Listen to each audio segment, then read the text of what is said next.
ओम शांति। ओम शांति। ओम शांति। ओम शांति। ओम शांति। ओम शांति।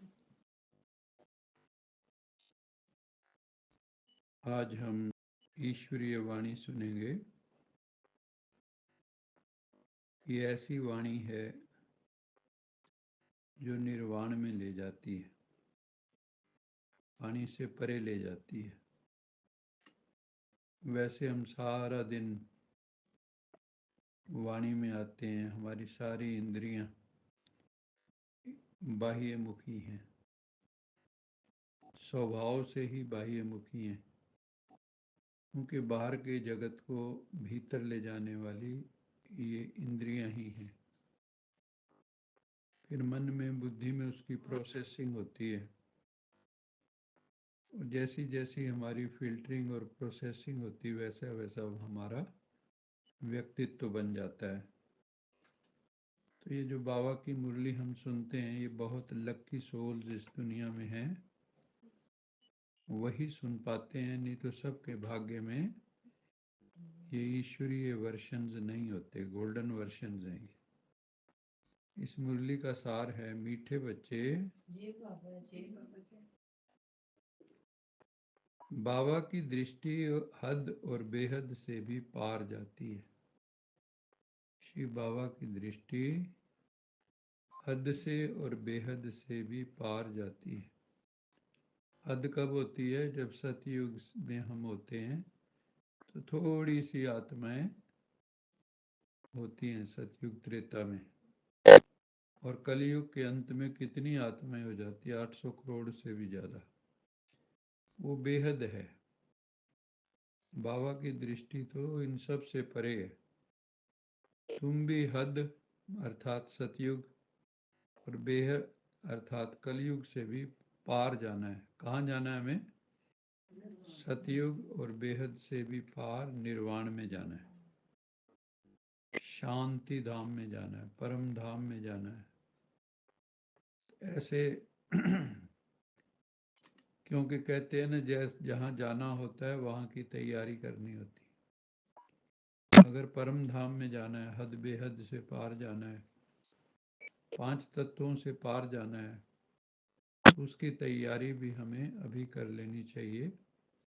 बाबा वही तैयारी कराने के लिए हम बच्चों को आया है। प्रश्न है, ऊंचते ऊंच ज्ञान रत्नों की धारणा किन बच्चों को अच्छी होती है?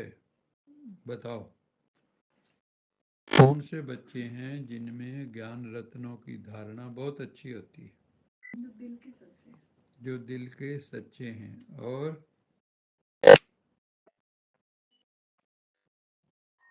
ज्ञान की धारणा किसमें होती है? सच्चाई, सफाई। सच्चाई, सफाई।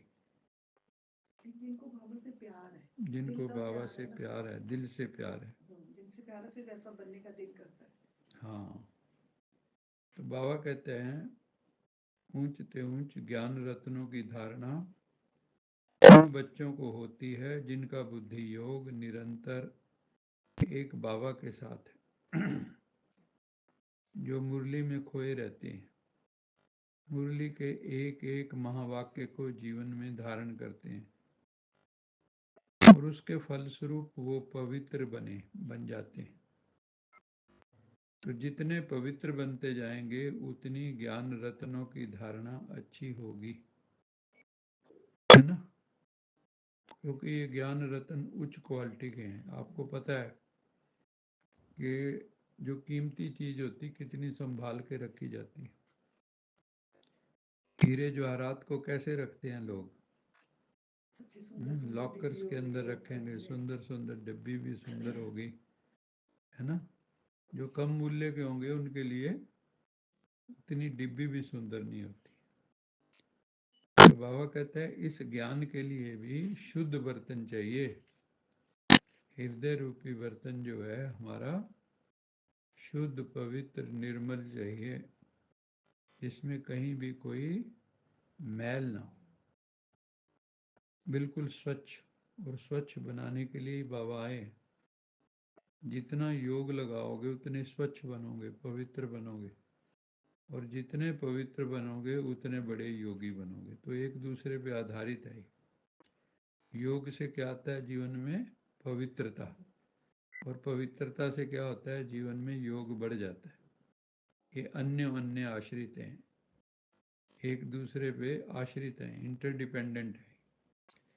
तो बाबा कहते हैं इस ज्ञान के लिए भी शुद्ध बर्तन चाहिए, आपका हृदय शुद्ध चाहिए, मन बुद्धि शुद्ध चाहिए, और तुम्हारे उल्टे सुल्टे संकल्प भी बंद हो जाने चाहिए। ये जो मन में नेगेटिव थिंकिंग, घटिया थिंकिंग, घबराहट की थिंकिंग है ना, डिसहार्टन्ड हो जाना, बाबा कहते हैं ये भी उल्टे सुल्टे संकल्प हैं। या किसी के नुकसान की सोचना, किसी के साथ धोखा फरेब करना, ठगी करना, ये उल्टे सुल्टे संकल्प जो भी मन में आए, किसी के प्रति दुर्भावना रखना, ये इस वक्त सब बंद हो जाने चाहिए। आपके संकल्प श्रेष्ठ होने चाहिए, उच्च कोटि के होने चाहिए, मुरली के अनुसार होने चाहिए। बाबा के साथ योग लगाते लगाते क्या होगा? धारणा भी हो जाएगी और हम पवित्र भी बन जाएंगे। धारणा भी हो जाएगी, पवित्र भी बन जाएंगे, और बाबा जैसे समान बन जाएंगे, बाप समान बन जाएंगे। और बाबा का शब्द नहीं आया। योग लगाते लगाते हम कर्मातीत अवस्था में आ जाएंगे। कर्मातीत अवस्था में आ जाएंगे। चलो सुनो, बाबा के साथ योग लगाते लगाते बर्तन सोना बन जाएगा। हमारा जो बुद्धि रूपी बर्तन है ना, क्या आ जाएगा? गोल्ड हो जाएगा, गोल्ड। और गोल्डन एज आएगी तभी, है ना, सतयुग तभी आएगा जब हमारे सबके संस्कारों में भी पवित्रता, शुद्धता और निर्मलता, और हमारा हृदय गोल्ड जैसा हो जाएगा, मन बुद्धि गोल्ड जैसी हो जाएगी, बर्तन शुद्ध हो जाएगा। वैसे भी कहते हैं ना, शेरनी का दूध सोने के बर्तन में ठहरता है। ऐसे ही ये शक्तिशाली महावाक्य जो बाबा बोलते हैं, ये भी जिनकी बुद्धि छलनी जैसी है, तो वो थोड़ी देर में ही जो है वो सब बह जाते हैं। उनसे पूछो इतनी मुरली सुनी, क्या बुद्धि में ठहरा? तो मुश्किल से एक दो पॉइंट बुद्धि में आएंगे, बाकी सब कहाँ होते हैं? बह जाते हैं। लेकिन अगर सोने का बर्तन बन गया बुद्धि, तो एक एक चीज ना केवल याद रहेगी बल्कि जीवन में उतर जाएगी। बाबा कहते हैं जब बर्तन सोने का बन जाएगा तब ही ये ज्ञान के रतन बुद्धि में ठहर सकते हैं।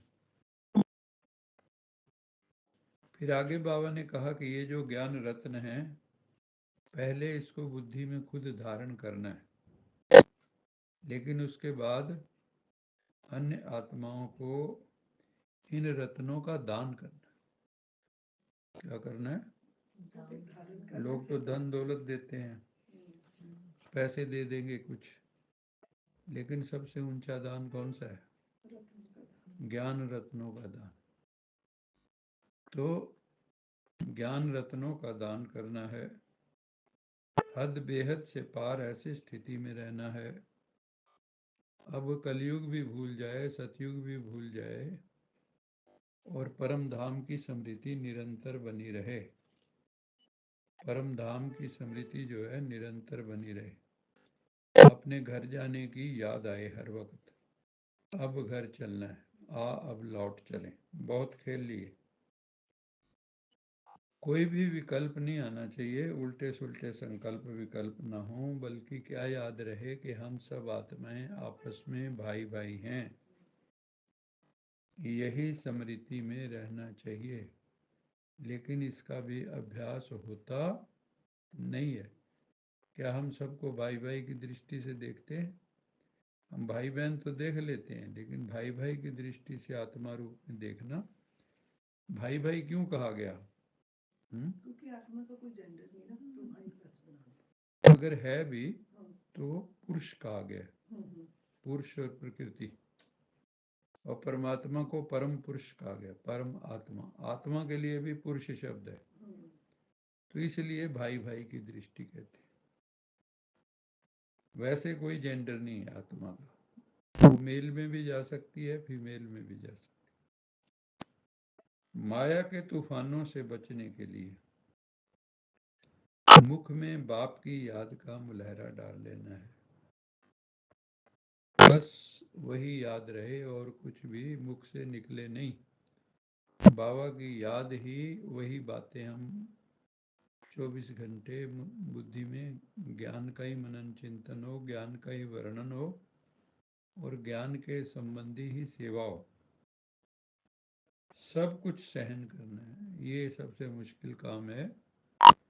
जब बाबा कहते हैं कि सब कुछ सहन करना है, कैसी भी परिस्थितियां आ जाएं, कैसी भी भयंकर तूफान आ जाएं, सुनामी आ जाए, है ना, भावनाओं की सुनामी आती है ना, हमारे भीतर भी तो आती है सुनामी, भावनाओं की सुनामी आती है। तो बाबा कहते हैं योगी जो होता है वो सहनशील होता है, इसलिए शहनशाह बन जाता है। जो सहन करेंगे वही शहनशाह बनेंगे। कभी भी तुम बच्चों को छुई मुई नहीं बनना है, touch me not, touch me not. कई जो है ना बड़े नाजुक होते हैं, उनको छोटी सी कोई बात किसी ने कह दी तो रोना शुरू कर देते, आंखों में आंसू आ जाते। उनको बाबा क्या बोलता है, ये छुई मुई है। यहाँ पे संगम युग पे छुई मुई नहीं बनना, यहाँ पे तो महावीर बनना है, महावीर नहीं बनना है, दुर्गा काली अंबे बनना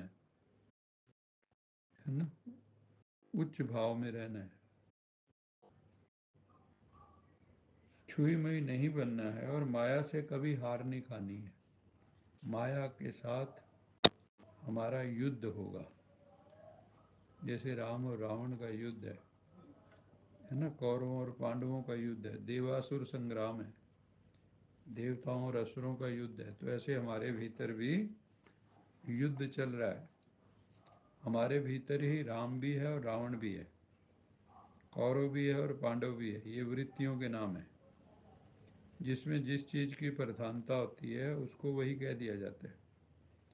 कलयुग में आसुरी वृत्तियों की प्रधानता है। अभी क्या करना है हमें, उन आसुरी वृत्तियों के ऊपर दैवी वृत्तियों की विजय होनी चाहिए। जितना जितना हम दैवी वृत्तियों को, ईश्वरीय वृत्तियों को धारण करेंगे, हमारी माया पर विजय हो जाए।